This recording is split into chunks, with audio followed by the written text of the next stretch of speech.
माधव बिस्तर पर गहरी नींद में सो रहा था। अचानक उसके कानों में उसके गधे हीरा की जोर जोर से ढेंचू ढेंचू की आवाज गूंजने लगी। माधव करवट बदलकर उठ गया और खींचकर प्रभा की तरफ मुंह करके बोला, अरे अरे प्रभा प्रभा प्रभा, जाकर इस हीरे को चुप क्यों नहीं कराती हो? सुबह सुबह मेरी आँख इसकी ढेंचू ढेंचू ढेंचू ढेंचू इसी से ही खुलती है। प्रभा रसोई से हाथ पोंछते हुए बाहर आ गई। उसकी आंखों में गुस्सा झलक रहा था। तुमसे ज्यादा समझदार तो तुम्हारा गधा हीरा है। उसको पता है कि प्रातःकाल जल्दी उठना चाहिए, लेकिन तुम हो कि सूरज सर पर चढ़ जाता है और तब भी बिस्तर में पड़े रहते हो। माधव आंखें मसलते हुए गुस्से में अपनी पत्नी की तरफ देखने लगा। अरे प्रभा, पता नहीं हमारा जीवन कब बदलेगा। रोज की तरह सुबह उठो, गांव के अमीर लोगों के कपड़े लेकर तालाब में जाओ, दिन भर उनका गंदा मैल निकालो और बदले में हमें क्या मिलता है? बस कुछ सिक्के। न जाने क्यों तुम भूल जाते हो कि तुम एक धोबी के परिवार से हो। तुम्हारा बाप भी धोबी था, तुम्हारा दादा भी धोबी था और तुम भी धोबी हो।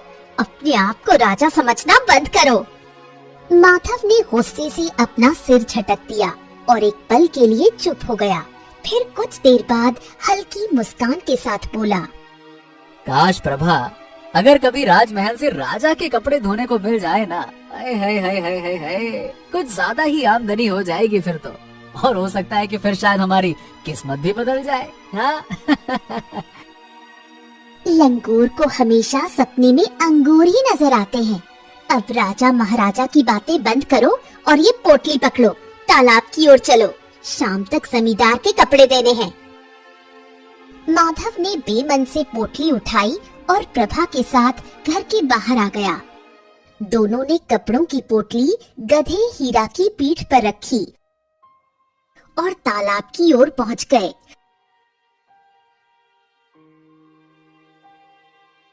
और तालाब के किनारे बैठकर कपड़े धोने लगे।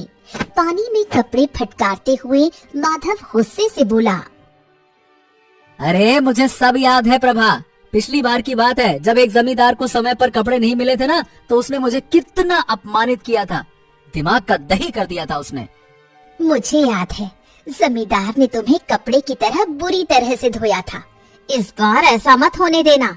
जल्दी हाथ चलाओ, नहीं तो जमींदार तुम्हें इस बार पटक पटक कर धोएगा। माधव और प्रभा चुपचाप कपड़े धोने में जुट गए। हीरा पास ही बंधा हुआ जमीन पर बैठा अपने मालिकों को देख रहा था। सूरज धीरे धीरे ऊपर चढ़ने लगा था।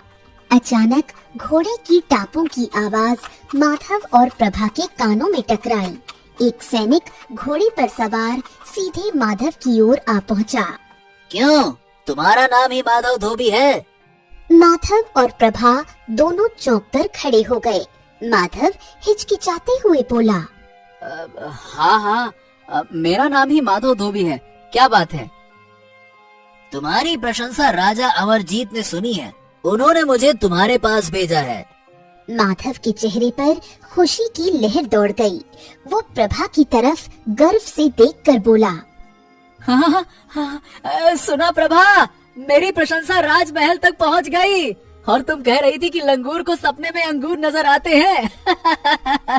अब देखना, अरे अपनी भी किस्मत बदलने वाली है। हाँ। प्रभा ने आंखें घुमाकर माधव की बात को नजरअंदाज कर दिया। तभी सैनिक ने गुस्से से बोला, ओ धोबी, ज्यादा खुश मत हो। महाराज ने तेरे कपड़े धोने की तारीफ सुनी है, इसीलिए तुझे अभी और इसी समय राजमहल बुलाया है। चल। माधव खुशी से सैनिक के साथ चल पड़ा। कुछ देर बाद माधव दरबार में प्रवेश कर गया। राजा अमरजीत ने उसे गौर से देखते हुए बोला, तो तुम हो माधव धोबी? जी महाराज, मैं हूँ। दरअसल बात यह है कि हमारा धोबी कुछ दिनों से बीमार है, इसलिए हमने तुम्हें यहाँ बुलाया है। तुम्हारे गांव का एक व्यक्ति हमारे राजमहल में काम करता है, उसी ने तुम्हारी प्रशंसा की थी। हम चाहते हैं कि तुम हमारे वस्त्र धोने का कार्य संभालो। क्यों, संभाल पाओगे ना? माधव की आंखों में खुशी झलकने लगी। महाराज, मैं तो कपड़े धोने के लिए ही बना हूँ। ये काम तो मेरे खून में है महाराज। हाँ, बिल्कुल बिल्कुल, मैं सब संभाल लूंगा महाराज, आप निश्चिंत रहिए। राजा अमरजीत ने नौकर को इशारा कर दिया। नौकर ने कपड़ों की पोटली लेकर उसे सौंप दी। लेकिन हाँ, एक बात का ध्यान रखना माधव, कपड़े अच्छे से धुलने चाहिए। अगर कपड़े चमक उठे तो मैं तुम्हें पुरस्कार दूंगा, लेकिन अगर कपड़े फटे, कहीं से भी थोड़ा सा भी फटे या साफ नहीं हुए, तो पुरस्कार की जगह शरीर पर कोड़े खाने के लिए तैयार हो जाना।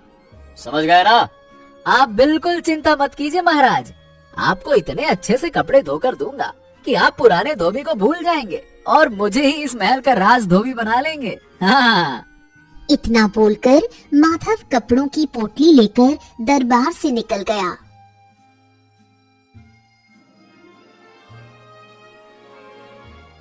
माधव घर पहुंच उत्साह से सारी घटना प्रभा को बताने लगा। तो फिर तुम्हें बहुत ज्यादा ध्यान रखना चाहिए। अगर महाराज खुश हो गए तो शायद बहुत बड़ा पुरस्कार मिल जाए। कल मैं भी तुम्हारे साथ कपड़े धोने चलूंगी। माधव का चेहरा तुरंत बदल गया। अरे बकवास बंद कर प्रभा, पिछली बार जब तूने जमींदार के कपड़े रगड़े थे ना, तो उसमें छेद हो गए थे, तभी तो जमींदार ने मुझे इतना धोया था। अगर गलती से भी महाराज के कपड़े फटे तो इस बार कोड़े खाने पड़ेंगे, समझ गई? प्रभा का चेहरा उतर गया। कोड़े खाने का मतलब समझती है प्रभा? अरे भाई, मुझ में इतनी जान नहीं है कि मैं कपड़े भी धोऊं और कोड़े भी खाऊं। ना बाबा ना।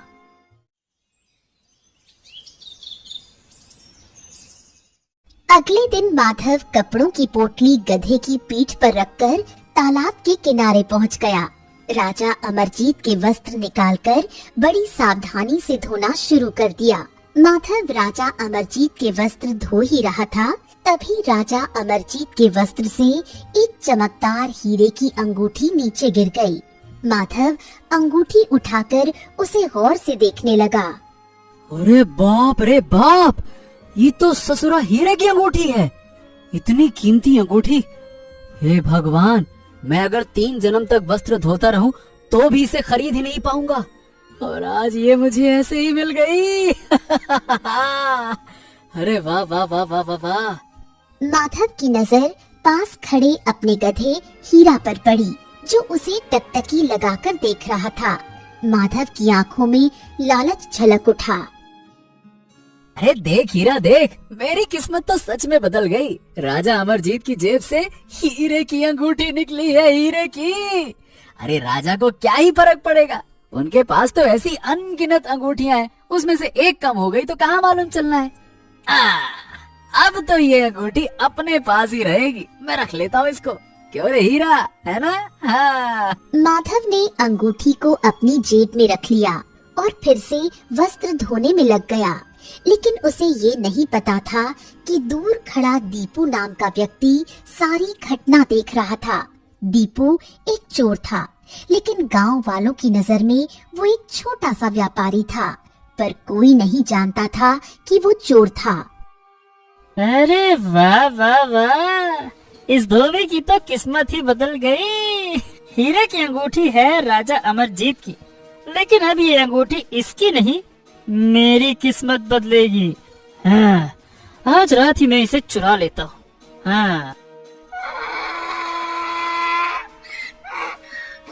तभी दीपू के कानों में ढेंचू ढेंचू की आवाज पड़ी। उसने पीछे पलटकर देखा तो माधव का गधा हीरा उसके पास टहलते हुए आ गया था। अरे ये गधा यहाँ कहाँ से आ गया?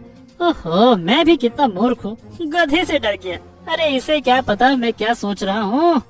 पर अगर ये और आवाज लगाने लगा तो माधव मुझे देख लेगा। हाँ, मुझे यहाँ से फौरन निकलना चाहिए। चलो। दीपू तेज कदमों से वहाँ से निकल गया।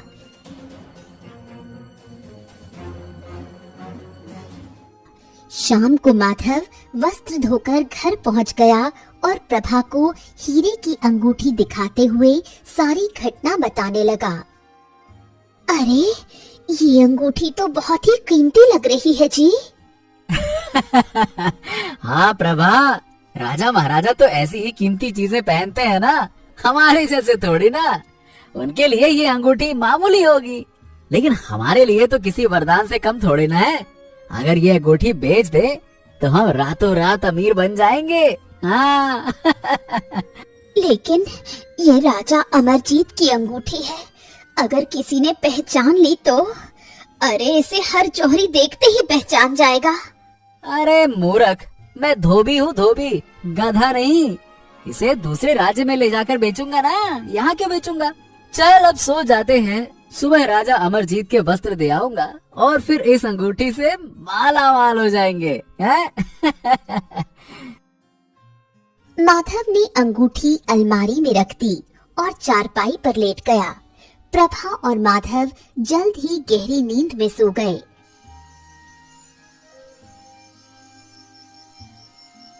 आधी रात हो चुकी थी। दीपू एक मोटा कंबल ओढ़े हुए माधव की झोपड़ी के दरवाजे पर आ पहुंचा। गधा हीरा बाहर बैठा हुआ था और जैसे ही उसने दीपू को देखा, जोर जोर से ढेचू ढेचू करने लगा।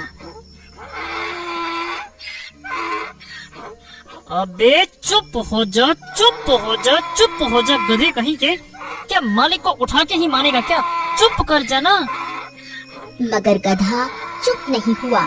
उसकी आवाज और तेज हो गई। गधे की आवाज सुनकर माधव की नींद खुल गई। माधव गुस्से में एक डंडा लेकर बाहर निकला। दीपू तुरंत झोपड़ी के पास कहीं छुप गया। अब रात में भी ढेचू ढेचू कर रहा है। रुक जा, आज तो मैं तुझे ऐसा बताता हूँ कि ना दिमाग का दही कर दे। रुक जा, रुक। माधव ने गुस्से में गधे को पीटना शुरू कर दिया। गधे की आंखों में आंसू आ गए और वो चुप हो गया। माधव गुस्से से भरा हुआ वापस झोपड़ी में जाकर सो गया।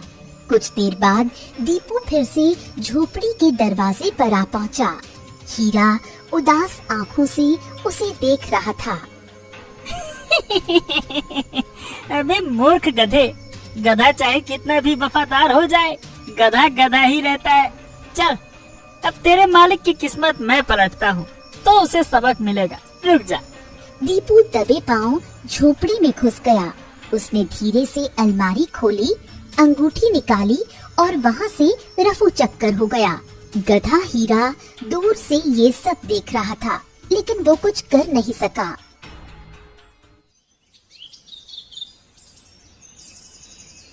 सुबह की पहली किरण के साथ माधव और प्रभा की आंखें खुल गईं। ए प्रभा, ए प्रभा, अरे जल्दी उठो, जाओ उस अंगूठी को निकाल कर ले आओ। जाओ जाओ जाओ जाओ। प्रभा नींद में आलस के साथ उठकर अलमारी के पास जाकर अंगूठी टटोलने लगी। अरे अरे ये क्या, अंगूठी तो यहाँ नहीं है। क्या? अरे ऐसे कैसे हो सकता है? कल रात ही तो तुमने अलमारी में रखी थी ना, फिर कहाँ गई? हाँ, मैंने यही रखी थी, लेकिन अब यहाँ नहीं है। हे भगवान, हे भगवान, अब ये क्या हो गया? माधव देखो, ये कदमों के निशान किसके हैं? क्या हमारे घर में कोई चोर आया था? लगता तो ऐसा ही है। गुस्से में तिलमिलाया माधव सीधे गधे के पास पहुंचा। ओए हीरा, क्यों रे गधे, जब रात में कोई चोर आया था तो तू मुझे बता नहीं सकता था? हैं? बता नहीं सकता था? बोल बोल। गधा दुखी होकर ढेचू ढेचू की आवाज में रोने लगा। अरे अब क्या करूं प्रभा, ये अंगूठी तो हाथ से गई। सुनो, राजा अमरजीत को तो नहीं पता कि अंगूठी तुम्हारे पास है। अगर उन्होंने पूछा तो कह देना कि तुम्हें अंगूठी मिली ही नहीं। हाँ तो और क्या कहूँगा, यही तो कहना पड़ेगा। हाँ, हाथ को आया मुंह को ना लगा हाल हो गया मेरा। मेरी तो किस्मत ही फूटी है। माधव कपड़ों की गठरी लेकर सीधे राजमहल पहुंचा, जहां राजा अमरजीत और राजगुरु गंभीर चर्चा में लीन थे। महाराज, ये रहे आपके कपड़े, अब मेरी मजदूरी दे दीजिए। बकवास बंद करो। अरे तुझे कपड़ों की मजदूरी की पड़ी है और यहाँ मेरी जान पर आफत आई हुई है। महाराज, मैं आपकी बात का मतलब नहीं समझा। हाँ, मेरे पास एक चमत्कारी अंगूठी थी जो अब मिल नहीं रही है। अंगूठी? महाराज, उस अंगूठी को खोजना बहुत आवश्यक है। अगर वो अंगूठी नहीं मिली तो भारी विपत्ति आ सकती है। माधव चुपचाप गठरी लेकर जाने ही वाला था। रुको माधव। राजा अमरजीत को अचानक कुछ याद आ गया। हमें याद आ गया। हाँ हाँ हाँ हाँ, शिकार पर जाने से पहले हमने अंगूठी अपने वस्त्र में रख दी थी और वही वस्त्र धोने के लिए तुझे दिए थे। महाराज? हाँ, चलो वस्त्र की गठरी खोलो। माधव ने कांपते हाथों से गठरी खोल दी। राजा अमरजीत ध्यान से वस्त्रों को देखने लगा, लेकिन अंगूठी नहीं मिली। हाँ नहीं, लेकिन हमें पूरा विश्वास है कि अंगूठी मेरे वस्त्रों में ही थी। आदाब, तेरे माथे पर पसीने की बूंदें बता रही हैं कि तुझे अंगूठी के बारे में कुछ पता है, हैं? नहीं महाराज, नहीं, मुझे कोई अंगूठी नहीं मिली महाराज। मैंने तो ये नहीं कहा कि तुझे अंगूठी मिली या नहीं मिली। फिर तूने खुद ही ये क्यों कह दिया कि तुझे अंगूठी नहीं मिली? इसका मतलब ये हुआ कि अंगूठी तुझे मिली है और अंगूठी तेरे पास है। क्यों? महाराज, मुझसे भूल हो गई। मुझे लालच आ गया था, लेकिन सही बताऊं तो कल रात वो अंगूठी चोरी हो गई। महाराज, चोरी हो गई है वो अंगूठी। क्या? वो अंगूठी चोरी हो गई? हाँ महाराज, मैंने अंगूठी के बारे में किसी को नहीं बताया। हाँ महाराज, वो चोरी हो गई। मेरी बात कान खोल के सुन। हम तुझे 2 दिन का समय देते हैं। अगर 2 दिन में अंगूठी नहीं मिली तो हम तुम्हें सरेआम मौत के घाट उतार देंगे। चलो जाओ यहाँ से। तभी राजगुरु माधव की ओर देखकर बोले, माधव, मेरी बात कान खोल कर सुनो। उस अंगूठी का मिलना बहुत जरूरी है। तुम्हें शायद उसका रहस्य नहीं पता। सुनो, मैं तुम्हें बताता हूँ। देखो, कुछ समय पहले पड़ोसी राज्यों की नजर महाराज के राज्य पर थी और उनके विरुद्ध षड्यंत्र रचे जा रहे थे। स्थिति अत्यंत विकट हो गई थी और महाराज चाहकर भी युद्ध नहीं लड़ सकते थे, क्योंकि हमारी सेना शत्रु की सेना के तुलना में बहुत कमजोर थी। तब मैंने हिमालय पर्वत की यात्रा करने का निश्चय किया। वहां महीनों तक मैंने साधना की और अंततः एक सिद्ध साधु महाराज से मिला। साधु महाराज को मैंने अपनी सारी व्यथा सुनाई और उनसे समाधान के लिए प्रार्थना की और मुझे एक चमत्कारी अंगूठी उन्होंने दी। लेकिन साधु महाराज ने मुझे ये चेतावनी भी दी थी। उन्होंने कहा था कि जब संकट समाप्त हो जाए और राज्य में पुनः शांति स्थापित हो जाए, तब इस अंगूठी को अवश्य लौटा देना। ये अंगूठी केवल एक निश्चित समय तक ही रक्षा कर सकती है। अगर इसे समय पर वापस नहीं लौटाया गया तो ये अंगूठी राज्य के लिए संकट का कारण बन सकती है। समझ गए?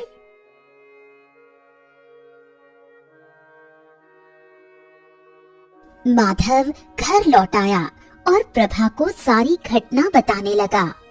अब क्या होगा? अंगूठी कहाँ ढूंढेंगे? माधव की बात बाहर गधा सुन रहा था, जो बेचारा बोल नहीं सकता था, लेकिन वो जानता था कि अंगूठी किसने चुराई है। इधर दूसरी ओर दीपू अंगूठी को देखते हुए बोला, तो ना इसे मैं बंशीलाल जौहरी के पास बेचाऊं, वो सही दाम दे देगा। हाँ, चलो। इतना बोलकर दीपू चल पड़ा, लेकिन गधा चुपचाप उसका पीछा करने लगा। दीपू को इस बात की भनक तक नहीं लगी। दीपू बंशीलाल की दुकान पर चला गया। बंशीलाल एक अनुभवी जौहरी अपनी दुकान पर आभूषणों को सजाए हुए बैठा था। अरे दीपू, क्या बात है भाई? आज बड़े दिनों बाद मेरी दुकान पे आना हुआ। सब कुछ ठीक तो है ना भैया?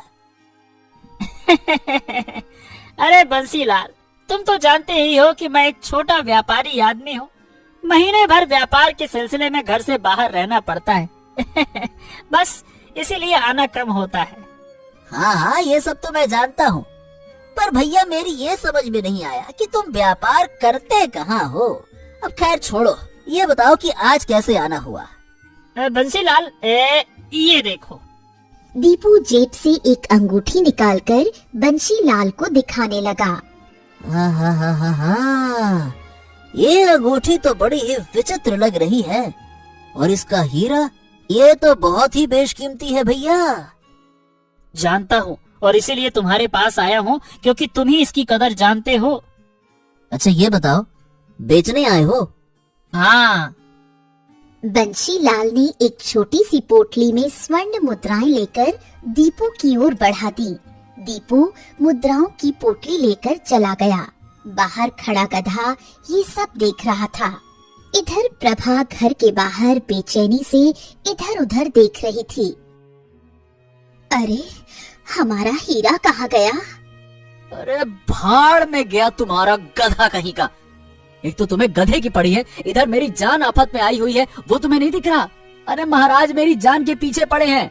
समझ नहीं आ रहा कि अंगूठी लाऊं तो लाऊं कहाँ से। प्रभा रोने लगी। माधव माथा पकड़कर बैठ गया। इधर बंशीलाल दुकान में बैठा अंगूठी को बार बार गौर से देख रहा था। अरे कभी कभी तो मुझे लगता है कि ससुरा दीपू व्यापारी है ही नहीं है। अरे इतनी कीमती अंगूठी के बदले सिर्फ एक पोटली स्वर्ण मुद्राएं लेकर चला गया। अगर मैं चाहूँ तो इसे 20 पोटलियों में बेचकर राज्य का सबसे अमीर जौहरी बन सकता हूँ। तभी दुकान में बंशीलाल का मित्र गिरधर आ पहुँचा। अरे बंशीलाल, ये अकेले अकेले का बड़बड़ा रहे हो भाई, हैं? अरे आओ आओ आओ गिरधर, आओ आओ आओ आओ, तुम्हें एक बढ़िया चीज दिखाता हूँ। ये देखो, ये अंगूठी है। गिरधर अंगूठी को देखकर चौंक पड़ा। अरे ये अंगूठी तो है, क्या हुआ? अरे ये राजा अमरजीत की अंगूठी है। क्या? हाँ, अरे सुबह से ही राजमहल में खलबली मची हुई है। ये अंगूठी चोरी हो गई थी, राजा ने पूरा महल हिला रखा है। अरे मगर मुझे ये तो दीपू व्यापारी बेच कर गया है। अरे वो व्यापारी नहीं होगा, चोर होगा, चोर। अरे तो अब मैं क्या करूं? अगर राजा अमरजीत को पता चल गया तो वो तो मुझे ही दोषी समझेंगे ना। वो क्यों मानेंगे कि कोई चोर आया बेच कर गया? अच्छा ठीक है, शांत हो जाओ, शांत हो जाओ। तुम चिंता मत करो, मैं राजा को सब बता दूंगा और समझा दूंगा, ठीक है? नहीं नहीं नहीं नहीं गिरधर, नहीं नहीं नहीं, मैं स्वयं राजा को अंगूठी दूंगा। हो सकता है कि राजा मुझसे खुश होकर मुझे कुछ पुरस्कार ही दे दे। गिरधर वहाँ से चला गया। बंशीलाल गुस्से से दांत पीसता हुआ बोला। हाँ, अब मेरी समझ में आया कि इस ससुरा दीपू कोई व्यापारी नहीं, बल्कि एक नंबर का चोर है, चोरकट कहीं का। अब मैं उसे सबक सिखाऊंगा। इस अंगूठी को मैं कहीं ऐसी जगह छुपा कर रख दूंगा किसी को न मिले, और राजा अमरजीत से कहूंगा कि दीपू ये अंगूठी मेरे पास लेकर आया था, लेकिन मैंने इसे खरीदा ही नहीं। राजा अमरजीत की नजरों में दीपू दोषी साबित हो जाएगा और मेरा सम्मान बढ़ जाएगा। बाहर खड़ा गधा ये सब सुन रहा था। ये जौहरी तो दीपू से भी बड़ा चोर निकला। मुझे ही कुछ न कुछ करना होगा। गधा तेजी से दुकान में घुस गया और बंशीलाल की आंखों के सामने अंगूठी खा गया। अबे ओ गधे, ये तूने क्या किया? नालायक कहीं का, चल बाहर चल। बंशीलाल गुस्से में गधे को पकड़ने दौड़ पड़ा, लेकिन गधा तेज रफ्तार से वहाँ से भाग गया। अब मुझे जल्दी से मालिक और मालकिन को बताना होगा कि अंगूठी मेरे पेट में है। गधा पूरी ताकत से दौड़ता हुआ माधव के घर की ओर बढ़ गया।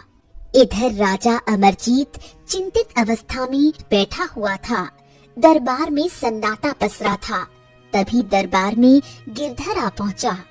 महाराज, मैंने आपकी उस अंगूठी को राज्य के सबसे कुशल जौहरी बंशीलाल के पास देखा है। क्या? बंशीलाल जौहरी के पास? अरे वो अंगूठी वहाँ कैसे पहुँची?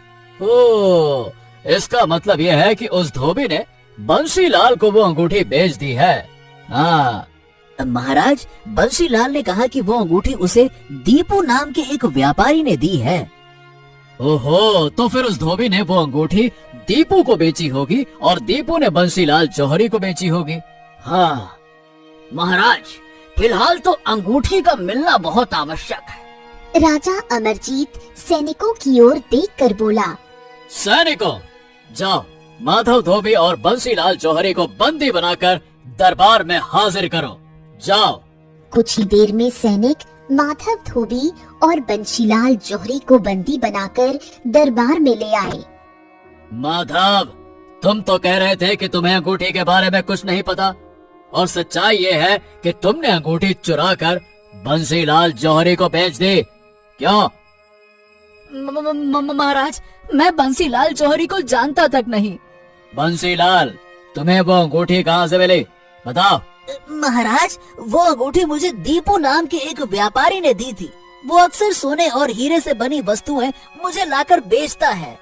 ओह माधव, क्या तुम दीपू को जानते हो? हाँ महाराज, वो तो मेरे पड़ोस में ही रहता है। ठीक है, तो हम स्वयं तुम्हें बंसीलाल को लेकर राजगुरु और कुछ सैनिकों के साथ दीपू के घर पे जाएंगे। चलो। कुछ ही देर में राजा अमरजीत माधव धोबी, बंशीलाल, राजगुरु और कुछ सैनिकों को लेकर दीपू के घर पर पहुंच गया। उन सब ने देखा कि दीपू अपने घर के बाहर कहीं जाने की तैयारी कर रहा था। दीपू उन सब को वहां देखकर बुरी तरह से चौंक पड़ा। राजा अमरजीत दीपू की ओर देखते हुए बोला, तुम्हारा भेद खुल गया है दीपू। मुझे पता लग गया है कि तुम एक चोर हो, और अब मुझे सच सच बता दो।